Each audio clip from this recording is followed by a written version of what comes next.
मोती लाए सर्दी दी वजह नाल अच्छा छोटियां बनाइयां ने। ये मोती इहदे पौधे नालों लथे ने हाँ ये पौधे नाल वाह जी वाह ये तेतियां छोटी है। अच्छा ਇਹ ਜਿਹੜੇ ਨੇ ਇਹ ਇਹਦੇ ਨਾਲ ਪੱਥਰ ਲੱਗੇ ਹੋਏ ਨੇ हाँ देख काच दे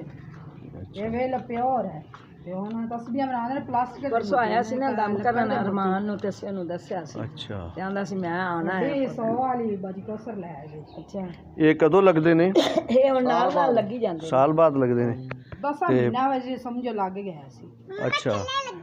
ਇਹ ਆਪਣਾ ਸਿੱਟੇ ਸਿੱਟੇ ਬੰਦੇ ਨੇ ਇਹਦੇ नहीं एवें ही है। ਸਾਜਦਾ ਹਰ ਰੋਜ਼ ਉਹ ਬਿਸਮਿल्ला ਸਾਜਦਾ ਹਰ ਰੋਜ਼ ਵੇਂਦੀ ਛੁੱਟੇ ਨਹੀਂ ਮਤਲਬ ਇੱਕ ਇੱਕ ਕਰਕੇ ਲੱਗਦਾ वो नहीं वो 4 महीने बाद होंगे ਮੈਂ ਤਾਂ ਫੁੱਟ ਪੈਣ ਦੇ ਨਾ ਪਰ 4 महीने बाद इना फुटना हर काच है ਤੇ ਇਹਦੇ ਵਿੱਚ ਸੁਰਾਖ ਕਿਵੇਂ ਹੁੰਦਾ ਹੈ ਫਿਰ राह आपे ही ਅਸਰਾਖ ਵੇਖ ਲਓ ਅਬ ਖਾਵੀਆਂ ਤਾਂ ਆਪੇ ਹੀ ਹੋਇਆ ਹੁੰਦਾ ਇਹਦੇ हां ਵਿੱਚ आपे सुई नाल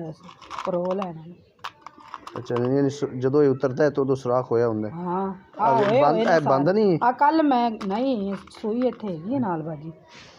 ਨਹੀਂ ਕੋਈ ਇਹ ਬੰਦ ਲੱਗਦਾ ਪਿਆ नहीं बंद सुई विचों चली जानी है। ਅੱਛਾ हाँ मैं एवें भरे ने हां वे खा सुराख ने निशान की है ਹਾਂ अपने ਆਪ ਖਾਵੀਂ ਕਿਸੀ ਹਾਂ ਵੇਖੋ सुई नाल ही परो ਨਹੀਂ ਇਹਦੀ ਸ਼ਕਲ ਤੇ ਮਕਈ ਤੇ ਜਵਾਰ ਦੇ ਨਾਲ ਮਿਲਦੀ ਹੈਗੀ ਇਸ ਪੌਦੇ ਦੀ